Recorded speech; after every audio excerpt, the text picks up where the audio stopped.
Ce projet du Shift Lab est extrêmement important parce qu'il doit permettre d'embarquer un nombre plus important d'entreprises dans cette nouvelle ambition qui est la transition écologique et solidaire. Aujourd'hui, des grands groupes, des PME, des entreprises de l'ESS s'engagent déjà de manière très volontariste et ambitieuse sur cette dynamique. Mais l'enjeu aujourd'hui, si nous voulons être à la hauteur des défis de notre pays et même de la planète, c'est qu'ils soient écologiques ou sociaux, c'est bien de faire en sorte que partout en France, quel que soit le secteur d'activité, quelle que soit la taille de l'entreprise, chaque entreprise vienne sur ce chemin de la transition écologique et sociale. C'est assez convergent en termes d'objectifs parce qu'une fois qu'on a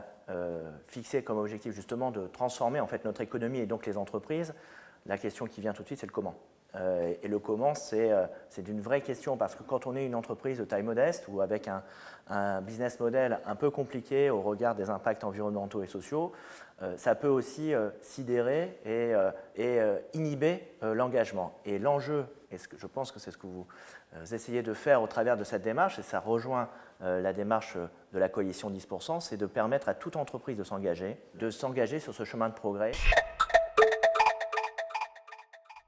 Et puis, si on veut vraiment accompagner ce changement de paradigme, en fait, puisque c'est bâtir une nouvelle économie, et à ce moment-là, si on veut réformer ce capitalisme, il faut s'attaquer à un certain nombre de chantiers structurants.